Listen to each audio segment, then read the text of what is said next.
Fala pessoal, hoje vamos falar de um tema incrível, porém pouco conhecido entre os estudiosos da Bíblia, da patrística e dos reformadores sobre o que acontecia depois da morte e se as pessoas continuariam sofrendo eternamente em um lago de fogo. Leia comigo Gênesis capítulo 2, versículo 7, que diz assim: Então formou o Senhor Deus ao homem do pó da terra. Ele soprou nas narinas o fôlego de vida e o homem passou a ser uma alma vivente. Ou seja, pessoal, essa palavra alma em hebraico é a palavra nefesh. E essa palavra, etimologicamente falando, sempre, lembre-se disso, sempre em todas as maneiras ou formas vai significar algo que tem vida, algo que está vivendo. E essa palavra nunca vai significar alguém que está morto. Até porque, de acordo com o próprio versículo, o homem não tem uma alma. O versículo está narrando que ele é uma alma vivente. Ele não tem uma alma, ele é uma alma. Outro livro bastante interessante é Isaías, que diz no seu capítulo messiânico, que é o capítulo 53, versículo 12, que ele diz assim: Por isso eu lhes darei muitos como a sua parte, e com os poderosos repartirá ele o despojo.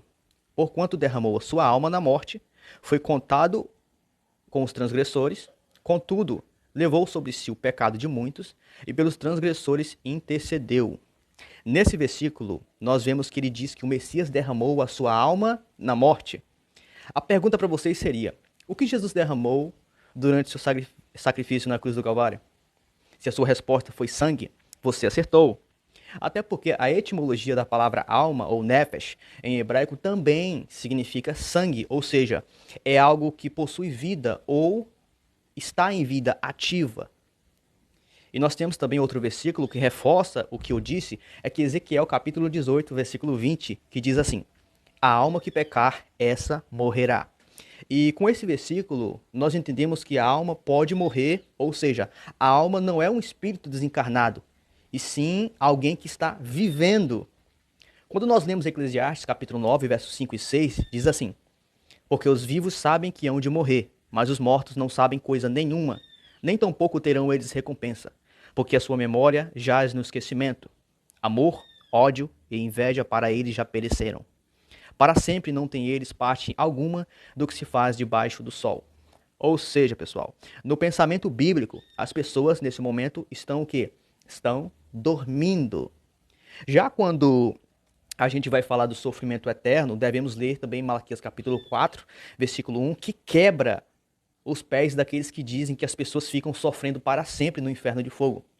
Ele diz assim: Pois eis que vem dias e arde como fornalha. Todos os soberbos e todos os que cometem a perversidade serão como restolho. O dia que vem os abrasará, diz o Senhor dos Exércitos, de sorte que não deixará nem raiz, nem ramo. O versículo 3 diz assim: Pisareis os perversos, porque se farão cinzas debaixo das plantas de vossos pés, naquele dia que preparei, diz o Senhor dos Exércitos. Como nós acabamos de ver, no momento, ninguém está sofrendo em um fogo eterno. Até porque, nessa passagem, está jogando a punição sobre os ímpios não é no agora, mas é no final dos tempos e não no presente. Não sei se você percebeu, o versículo diz assim: Naquele dia que prepararei, diz o Senhor dos Exércitos. Ou seja, não é agora, e sim no futuro que ele preparou a punição dos infiéis. E outra coisa bem interessante é que os ímpios não sofrerão eternamente, e sim por um curto período de tempo. Eu vou provar isso na Bíblia. Eles serão consumidos pelo fogo de Deus e deixarão de existir para sempre. Creio que vocês vão concordar comigo. Não dá para viver em um mundo de paz ou paraíso na presença de Deus, sabendo que em outro lugar as pessoas estão sofrendo, estão queimando. Ou seja, a Bíblia também concorda com a ideia de que os ímpios serão destruídos pelo fogo de Deus e deixarão de existir para todo o sempre. Agora nós vamos ver o que a patrística achava sobre o que acontecia depois da morte e se eles criam que existia um lugar que as pessoas queimavam eternamente ou não. Vamos começar por Inácio de Antioquia, que dizia em sua carta aos magnésios assim: Portanto, não sejamos insensíveis à sua bondade. Se ele nos recompensasse de acordo com nossas obras, deixaríamos de existir. Contudo, tornando-nos seus discípulos, abraçamos a vida segundo o cristianismo. De acordo com essa carta, pessoal, Inácio diz que os cristãos vivem e, do contrário, os pecadores que serão recompensados por suas obras deixarão de viver. Ou seja, deixar de viver é morrer e deixar de existir. Já Clemente escreve aos Coríntios assim: sejamos bons um para com os outros, conforme a compaixão e a doçura daquele que nos fez. Está escrito: os bons habitarão a terra e os inocentes serão deixados sobre ela, mas os pecadores serão exterminados dela. E diz ainda: vi o ímpio exaltado, elevados como os cedros do Líbano. Passei e não existia mais. Procurei o lugar em que estava e não o encontrei. Guarda a inocência e observa a retidão, porque existe uma posteridade para o homem pacífico. De acordo com esse texto, Clemente diz que os ímpios serão exterminados e deixarão de existir. Os únicos que vão ficar na terra são quem? São, de acordo com Clemente, os salvos em Cristo. Já Barnabé, em sua epístola, ele escreve assim: o caminho do sombrio, ou seja, o diabo, é torto e cheio de maldição, pois é o caminho da morte eterna com punição, e nele estão as coisas que destroem a sua alma: idolatria, perversidade, arrogância do poder, hipocrisia, coração hipócrita, adultério, assassinato, roubo, orgulho, transgressão, fraude, malícia, autossuficiência, encantamentos, magias, avareza, falta de temor a Deus.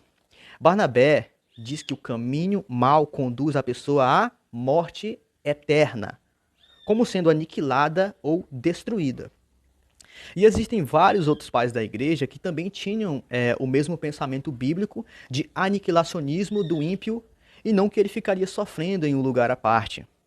Agora nós vamos ver o pensamento de alguns reformadores protestantes e vamos ver o que é que eles achavam desse tema também. Vou citar um bastante conhecido. Lutero escreveu assim para Nicolas: a respeito de suas almas, eu não tenho conhecimento suficiente para te responder. Eu estou inclinado a concordar com a sua opinião que as almas simplesmente dormem e que elas não sabem onde estão até o dia do julgamento. Como nós vemos aqui, pessoal, Lutero também tinha uma inclinação sobre o pensamento de que as pessoas que morriam estão apenas dormindo e não sofrendo em um lugar à parte, como a maioria das pessoas creem hoje. E nós devemos perceber isso, é bem interessante, né? Lutero sabia que o pensamento bíblico era que as pessoas que morreram estão apenas dormindo e aguardando o julgamento do grande dia. Outro reformador, também chamado William Tyndale, ele escreveu assim: e vós, colocando as almas que partiram no céu, no inferno ou no purgatório, destruís os argumentos os quais Cristo e Paulo provam a ressurreição. E mais, se as almas estão no céu, dizei-me, porque não estão em tão boas condições como os anjos. E então, que motivo existe para a ressurreição? É como você acabou de ver, pessoal. William diz que colocar as almas no céu, purgatório ou inferno destrói a ideia de Jesus e Paulo sobre a ressurreição dos mortos. Porque pensa comigo, porque se eu creio nessa ideia de que as pessoas já receberam a sua recompensa após a sua morte, para que pregar a ressurreição dos mortos? Por que pregar a ressurreição dos mortos se eles já estão na presença de Deus quando eles morrem? Isso não faz sentido. Isso é desconstruir as palavras de Jesus. Para fechar com chave de ouro, vamos ler um trecho da Enciclopédia Judaica que diz assim: a crença de que a alma continua existindo após a decomposição do corpo é uma especulação, que não é ensinada expressamente na Sagrada Escritura. A crença na imortalidade da alma chegou aos judeus quando eles tiveram contato com o pensamento grego e principalmente através da filosofia de Platão, seu principal expoente, que chegou a esse entendimento por meio dos mistérios óficos e eleusianos, que na Babilônia e Egito se encontravam estranhamente misturados. Como vocês acabaram de ver, tanto a Bíblia como uma parte da patrística e também alguns reformadores importantes também criam que as almas não estão sofrendo no momento, e sim que estão dormindo no pó da terra para o grande dia do juízo. E como vocês perceberam, eles criam que as pessoas serão consumidas pelo fogo de Deus e deixarão de existir no final dos tempos para todo sempre. Deus não deixará nem raiz e nem ramos. Ou seja, a morte que é descrita em Gênesis é uma morte literal. Obrigado por sua atenção e acompanhe os próximos vídeos do nosso canal, ok? Deixa o seu like, se inscreve no canal. Espero ter tirado a dúvida de alguns.